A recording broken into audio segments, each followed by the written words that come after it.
Congo uni, Congo fort. Luttons tous contre les discours de haine en cette période électorale. Luttons tous contre les discours de haine en cette période électorale.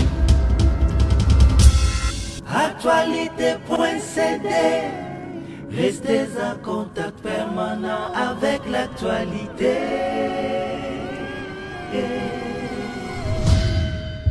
Que faire pour lutter efficacement contre les discours et messages de haine en période électorale, mais surtout pendant cette période dès l'élection des gouverneurs? Aujourd'hui, nous analysons ces questions avec Justin Mwamba, correspondant d'Actualité.cd, basé au Sud Kivu, et Freddy Oupar, qui se trouve dans la province de l'Ituri.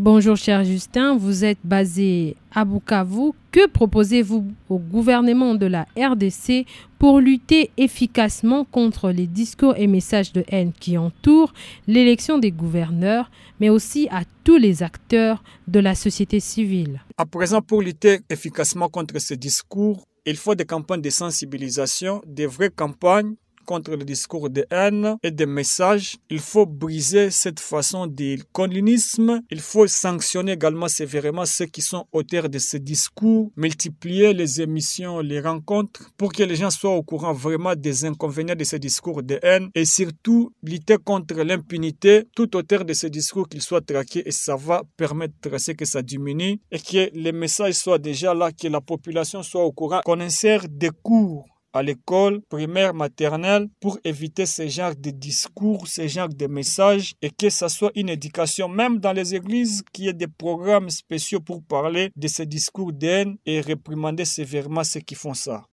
De votre côté, Freddy Oupar, quelles propositions feriez-vous, propositions concrètes bien sûr, pour la province de l'Ituri?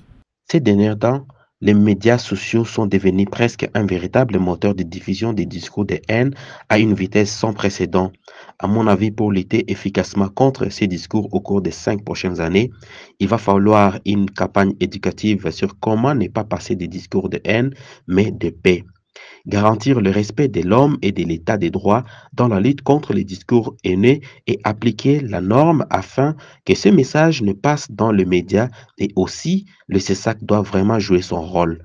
Promouvoir les récits positifs pour lutter contre ces discours, mais aussi avoir de petits projets allant dans le sens de l'engagement des utilisateurs.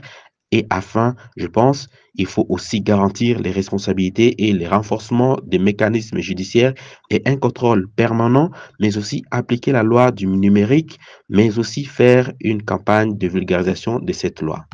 Merci d'avoir suivi ce podcast. Rendez-vous au prochain numéro. Web-série, Caricature, podcast, reportage sur la lutte contre les discours de haine en période électorale. rendez-vous dès maintenant sur toutes nos plateformes numériques. Actualité.cd, l'actualité de la RDC en continu et en direct.